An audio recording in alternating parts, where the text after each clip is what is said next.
नमस्कार, मैं हूं अंकुर और आप देख रहे हैं सत्य हिंदी का न्यूज बुलेटिन।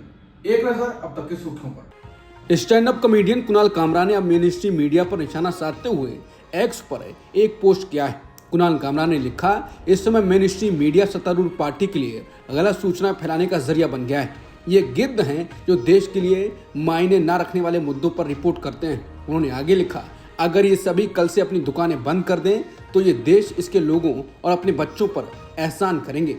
कॉमेडियन ने अपने एक हालिया शो में एक लोकप्रिय हिंदी फिल्म के गाने की पैरोडी बनाकर महाराष्ट्र के डिप्टी सीएम एकनाथ शिंदे के राजनीतिक करियर पर कटाक्ष किया था, जिसके बाद से काफी विवाद हो रहा है।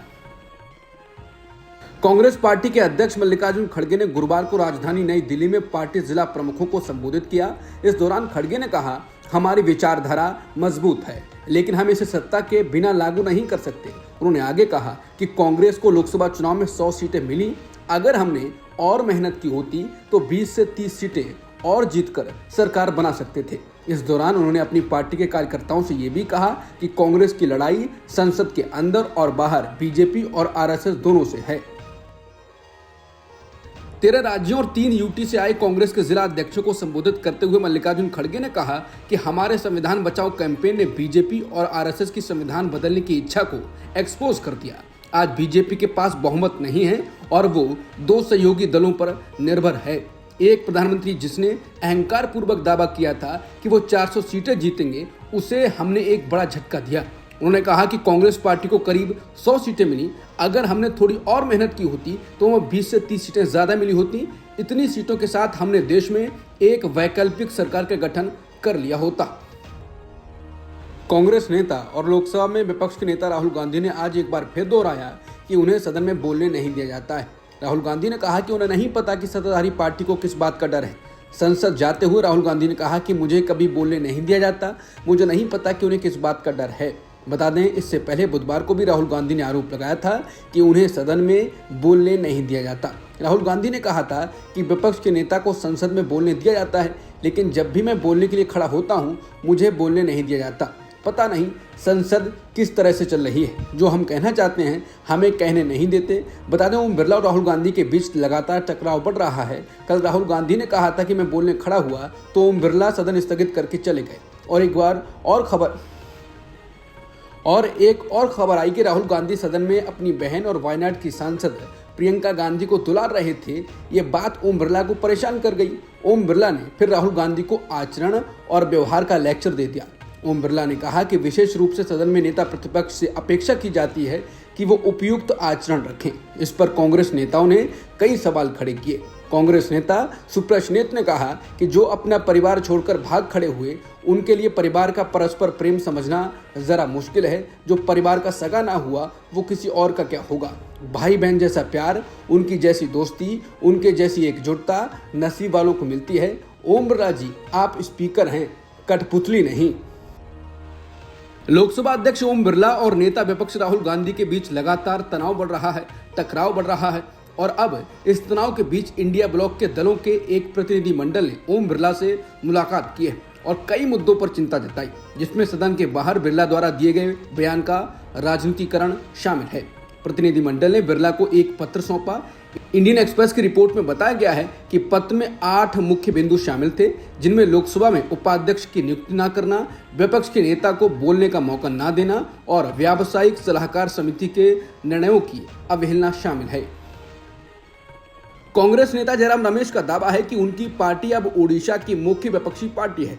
उन्होंने गुरुवार को विधानसभा के सामने कांग्रेस के विरोध प्रदर्शन से पहले जारी ट्रैफिक एडवाइजरी का हवाला दिया। लेकिन क्या पार्टी ने वास्तव में अपने संगठनात्मक संघर्षों पर काबू पा लिया? बता दें, विधानसभा में अपने विरोध प्रदर्शनों से आशावाद के बावजूद कांग्रेस को ओडिशा में अपनी खोई हुई जमीन वापस लाने के लिए अभी भी एक लंबा रास्ता तय करना है। ओडिशा विधानसभा में चल रहे बजट सत्र में कांग्रेस विधायकों ने महिलाओं के खिलाफ अपराध के मुद्दे को लगातार उठाया और सदन में अपरंपरागत तरीके का सहारा लेने के लिए उन्हें निलंबित कर दिया गया। अपने विरोध को और अधिक बढ़ाने के लिए कांग्रेस विधायकों ने घंटियां और झांझ बजाई।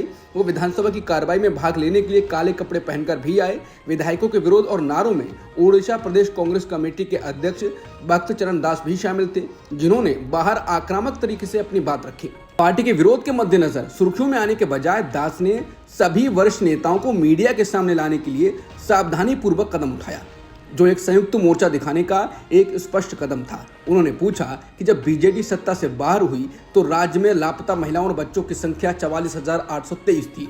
पिछले 9 महीनों में ये आंकड़ा 20,000 बढ़ गया है। इसी अवधि के दौरान महिलाओं के खिलाफ अपराध के 1600 मामले दर्ज किए गए हैं, जिनमें सामूहिक बलात्कार की 60 घटनाएं शामिल हैं। अगर ये बीजेपी सरकार के लिए गंभीर चिंता का विषय नहीं है तो और क्या है?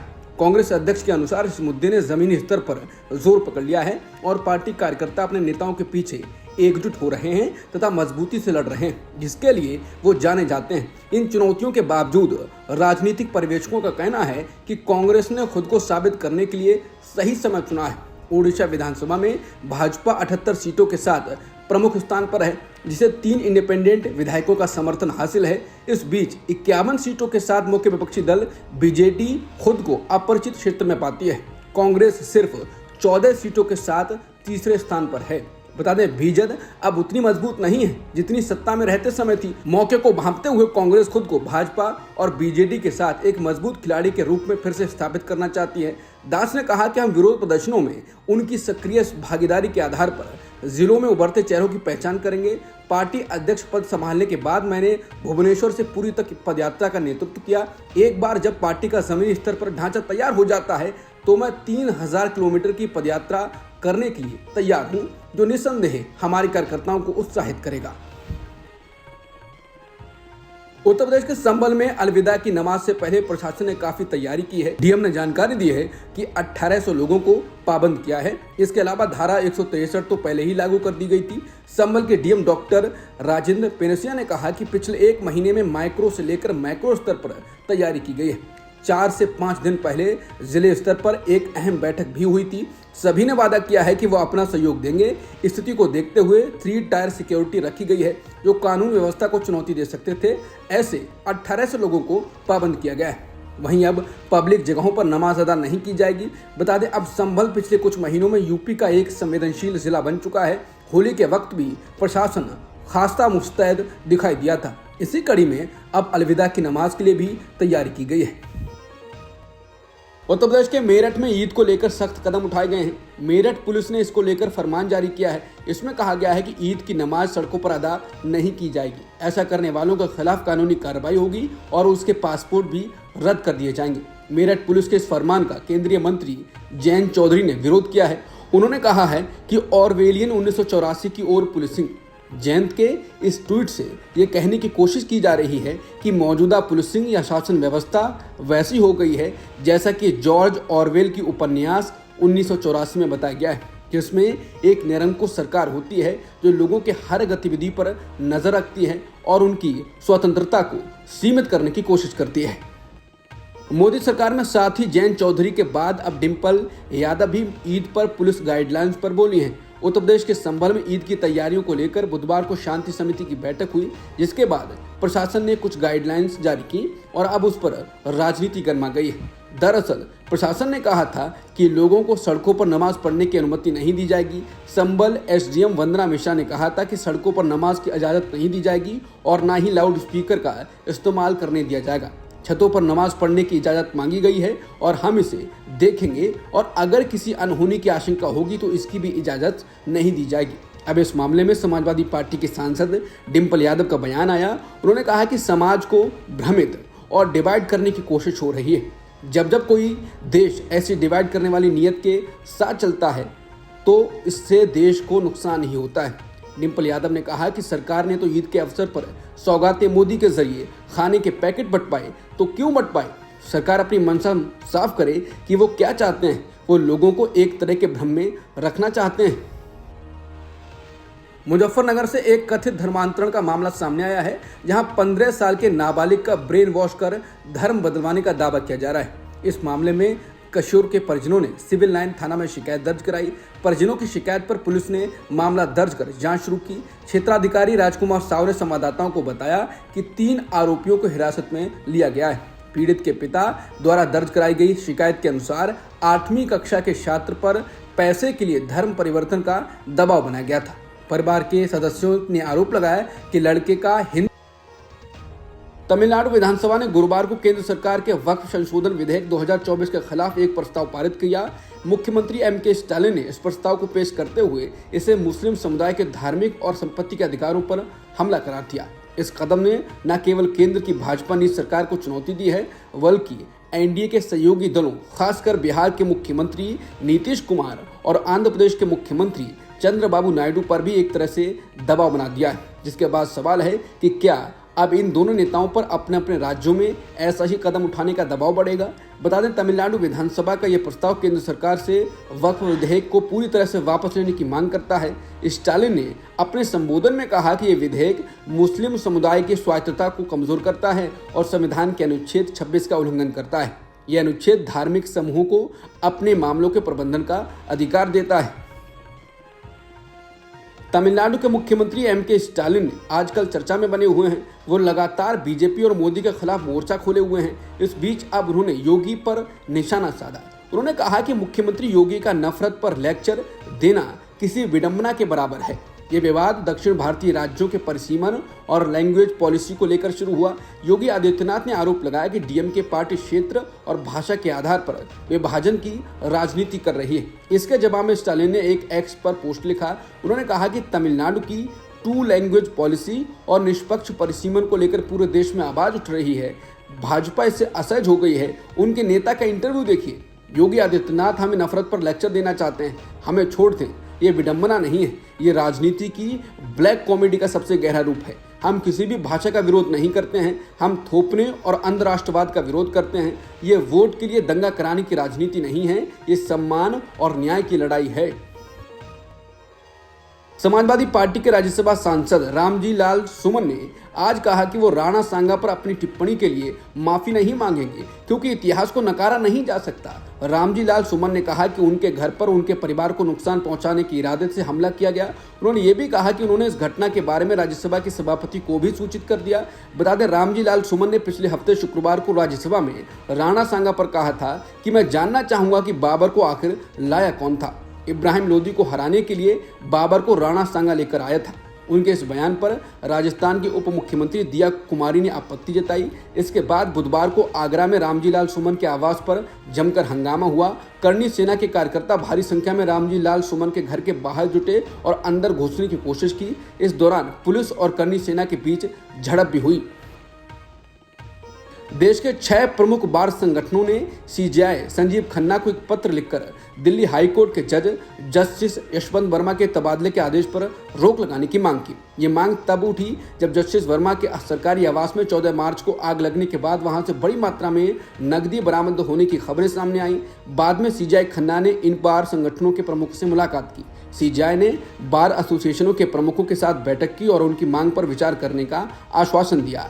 पीटीआई ने इलाहाबाद पर निकाय के प्रमुख अनिल तिवारी के हवाले से कहा कि सीजेआई ने न्यायमूर्ति यशवंत वर्मा के स्थानांतरण पर यानी तबादले पर हमारी मांग पर विचार करने का आश्वासन दिया। उन्होंने ये भी कहा कि इलाहाबाद बार निकाय सीजेआई और अन्य ऐसे न्यायाधीशों के साथ बैठक के बाद अनिश्चितकालीन हड़ताल जारी रखने पर पुनर्विचार करेगा।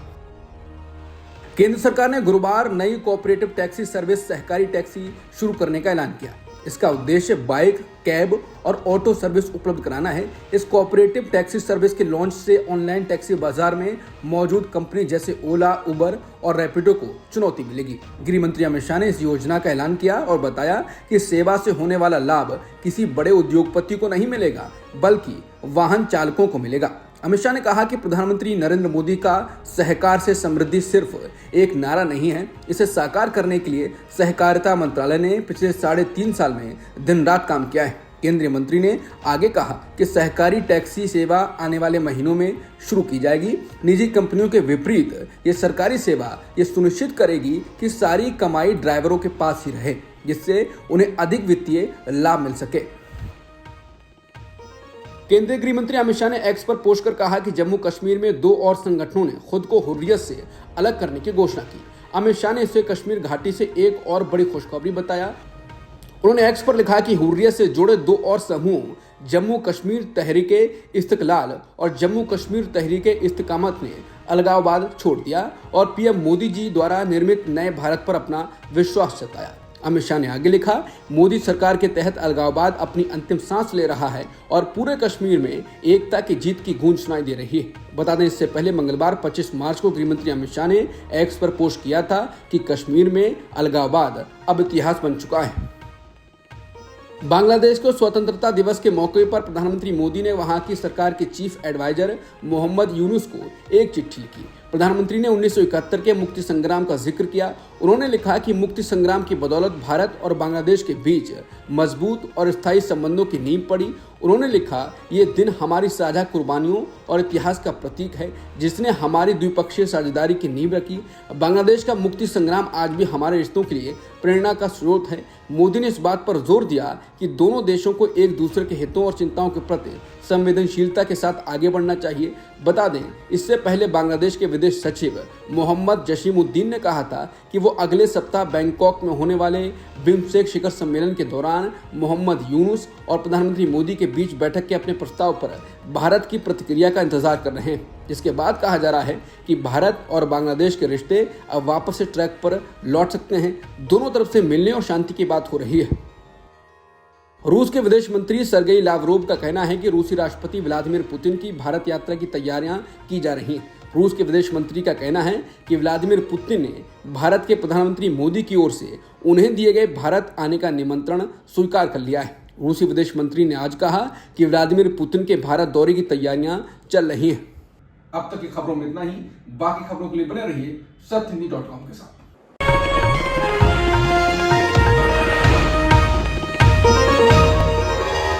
Copyright disclaimer under Section 107 of the Copyright Act 1976. Allowance is made for fair use for purposes such as criticism, comment, news reporting, scholarship, and research. Fair use is a use permitted by copyright statute that might otherwise be infringing.